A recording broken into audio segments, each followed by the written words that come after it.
What would it take to leave everything you know behind? Trading hard hats from South African soil to Australian.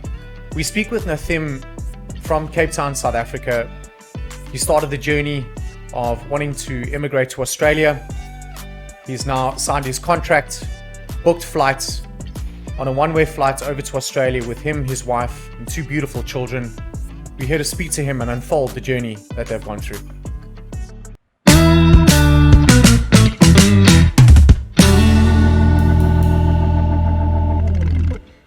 So, Natheem, couple of weeks away, one-way flight to Australia, leaving South African shores.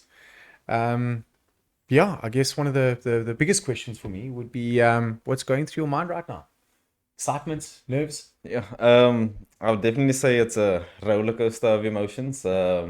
Excitement element is there, obviously for the opportunity, but obviously it's a life-changing move. As you now mentioned, we essentially transferring our lives here from South Africa to go start afresh in Australia. Sure. So I am married with two children, so it's not just me that I have to look out for. Sure. So looking at the aspects of education and also to sustain them, there is that little bit of fear, but I believe in myself. So I believe I will push through it all. Sure. So I'm taking the opportunity. So Yeah. I think overall excitement will overrule all those emotions, and then we're just going to dive into it and take on the opportunity. Absolutely. Now, from my experience of helping, and our experience at New World of helping families move to Oz, you'll definitely understand when you get there, and you'll see the grit and the genuine workmanship from a South African family and how they make it work. Yeah. Coming from an economy like South Africa and the need to grind, Yeah. and No, you definitely. adopt that same mentality in a country that works for you. Yes. You start putting your roots down very quickly and find a foundation, or Yeah. build a foundation for yourself. No. Excuse the pun. For you. And what would you say would be the biggest things that you would have put on your to-do list when going through this journey? Sure. Biggest things, I think definitely preparing yourself mentally and emotionally for what is about to come. Sure. You don't want it to be a shock to your system when the actual day arrives. And then also accepting that it's your journey to move forward. And that would allow you now to take on that opportunity to the best of your ability. Sure. You don't want to be 10 years down the line and have regrets for not giving it your all. So I think definitely preparing yourself, mentally and emotionally, and then do your research. Try as much as you are capable to now know what you guys are going into. To prepare in terms of the environment, the economy, and those kind of things. Sure. And just to touch on that, and I mean, you don't have to go into like incredible amount of detail, but to prepare yourself mentally and emotionally, what sort of advice? I mean, is there anything that you could give to the viewers? Definitely introspection. You need to be kind of honest and true with yourself, and through that you can have the honest and truthful maybe conversations with your family internal that's maybe moving with you, as well as now your more extended family that are going to miss you. So it comes down to you accepting it as the truth to allow yourself to move forward. I think that kind of sums it up as simple as possible. Yeah. I think for many, and I could be wrong, but I think there's an internal battle that goes on inside, when starting this journey. Should you, shouldn't you do this? Reasons why not? Are you doing it for the right reasons? Exactly. So I think you can be your best and worst enemy, during this journey. 100%. This is kind of those moments where it's a leap of faith to a certain extent, because at the end of the day, you can only do so much research.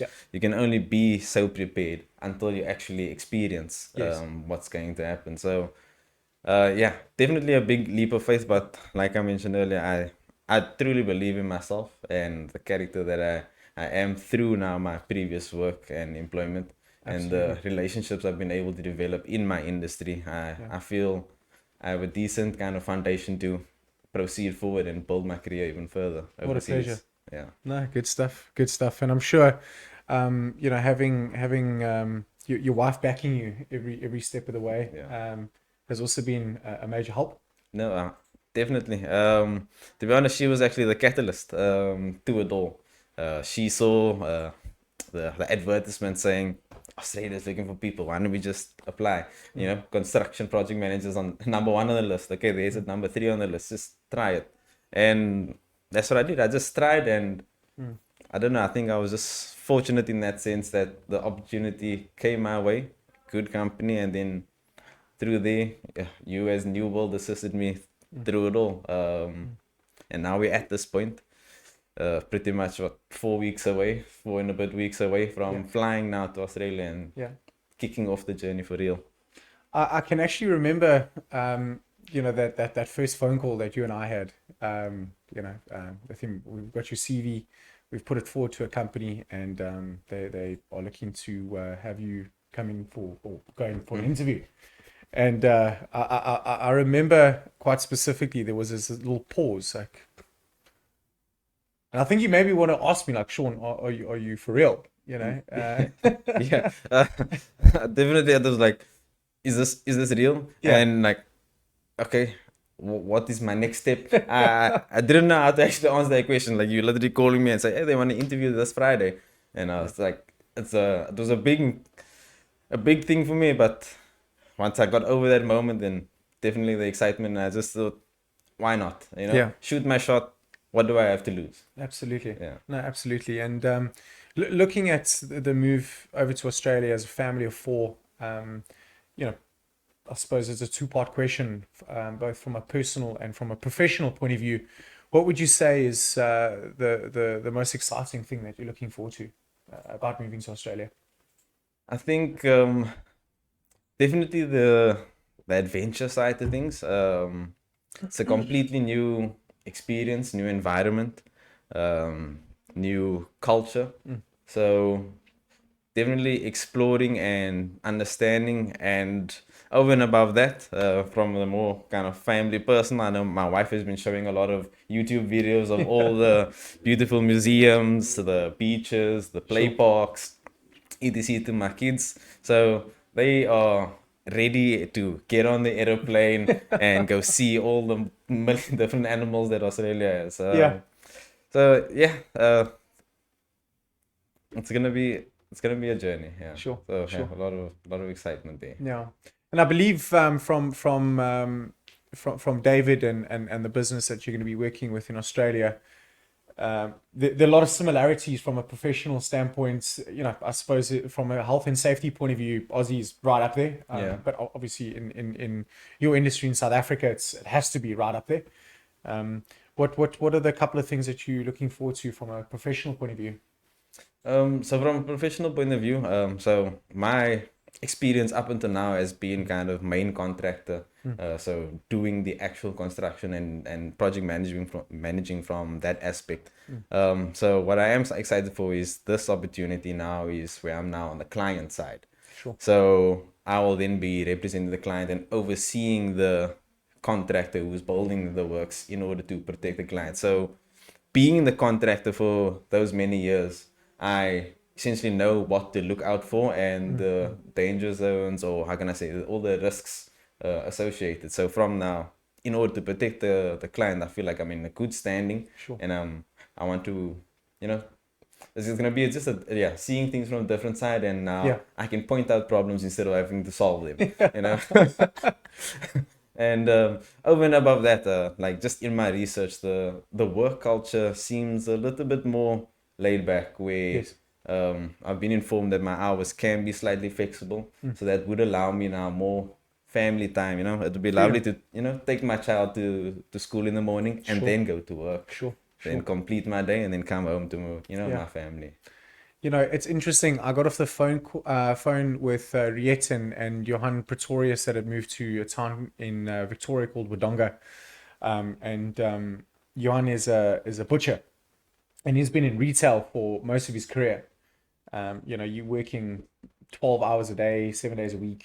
It's rough, So for him now being in Australia, where he starts work at sometimes between 5 and he ends work at 2 in the afternoon, he's got so much more time on his hands. The guys get there and it's, what do I do with myself? I've got an opportunity of getting to know my wife again. Yeah. As a joke, but it was very difficult for him to go and see sports matches with his daughters and so on, and now he's got that opportunity. So you've hit the nail on the head there from a flexible and point of view, and spending more time with family. That's crucial. Yeah. From one father to another. You have to have that. No, 100%. I mean, that's one of the big reasons also for the move. It's opportunity for my family and like as a whole, collectively, education wise and just living experience. Sure.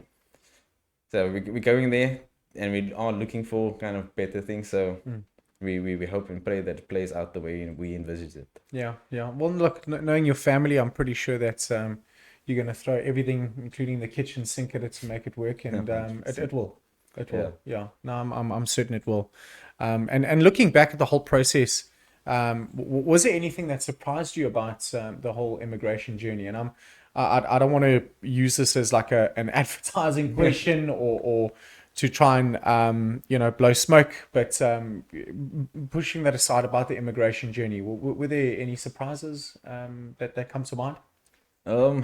I think the first surprise was now getting a phone call from you within a year of putting my name on the website, and just knowing that there's already an opportunity there for me, and I went for it. But then I think the second surprise was now obviously going through the application process. It was quite easy to now get all the information through to you, but then the waiting period. I don't even know if I can call it a surprise, but that for me, that's where all the anxiety kind of sat. You've submitted and now you're just forced to wait. Exactly. They had standard time periods and the standard time period shifted. There's no way of truly tracking. So, I don't know. Yeah, how can I say? Maybe surprised at, where that moment, how can I say, the process just kind of took a pause. Yeah, as a lot of families are waiting that period, you sit in limbo and you think to yourself, what should I continue with this project? A lot of the families are business owners as well. Do you take on new clientele? Should you look at management to take over the business? Should I sell my house now? All of these things, sort of. What would you advise on? Let me put it this way. What would your advice be for a family that's going through this journey and waiting that process? What would be the best advice, at least within your own opinion, when waiting? Sure. So I can only just really talk from what I did. Yes. So I pretty much played open cards with everyone, including the company I was working at. So as soon as I got the opportunity, even though I was still awaiting visas, I informed my company, this is potentially what's going to be happening, just so that I wasn't doing any wrong to the current company, as well as, holding open the opportunity of now going forward to Australia. Because what I believe is, you don't want to ever burn any bridges. I was just about, you've taken the words out of my mouth. Yeah. You certainly don't want to burn any bridges, and keep that healthy relationship on. No, 100%. And I think I've been fortunate in that sense, because when I submitted my resignation letter, the first response from my contracts manager was, whether you're gone for a month or whether you're gone for 8 years, please, when you come back, make sure this is the first company you stop at. Yeah. So they already telling me there's an opportunity waiting for me where I'm currently working. Good stuff. Yeah. No, so good stuff. It definitely gives me security. Yeah. Well, my plan is to get you permanent residency. So hopefully that conversation never happens. No, I want permanent residency.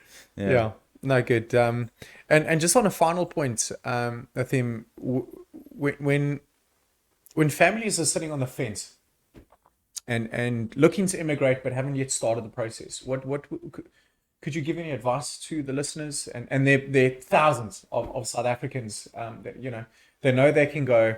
They know they have the opportunity, but they're sitting on the fence whether or not to do this. What would your advice be on that? Sure.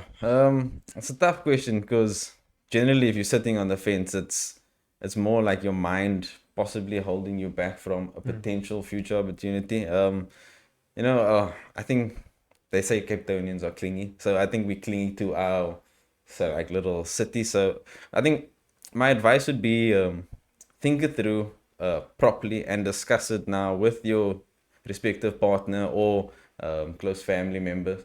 So and have the honest conversation. That would be your first step. And if the opportunity is there for you, you are young, I would say take it. You don't want to be 10 years down the line knowing that there was that potential opportunity for you and you have your regrets. If the opportunity is there, then you just have to grab it by the horns and dive into it and take it fully on by force, which is what I eventually chose to do. And then just took it on, and then it was obviously then that limbo period of waiting for visas. But now that it's all here, my mind is then now realigned to do the best that I possibly can with this opportunity. And trade hard hats with with South African soil to Queensland soil. No, definitely. Yes, something. New opportunity, and just make the most of it. Sure. Because not everyone gets these kind of opportunities. Not everyone is successful. So shoot your shot, and if it comes your way, take it. No, good stuff, Natheem. And I'd like to thank you for your time today. No, it's only a pleasure. It's been a pleasure working with you and your family from day one. And like we have with many other South African families that have moved to Australia, we're gonna constantly keep in touch. See how the family is doing. See, more importantly, how the kiddos are doing. We wish you all the best. No, thank you so much for trusting with us, man. No, not a problem. Thank you. You guys made the process easy, mostly effortless, because I know you ran a lot of the admin. I just had to give you the documents, and then it was sorted at the end of the day. So that helped me a lot, and you guided me along the way. You and your team and the team. Perfect. So I appreciate it. Yeah. Now look, the team that happens to run the case division, Debbie, that you worked with, she's an absolute rock star.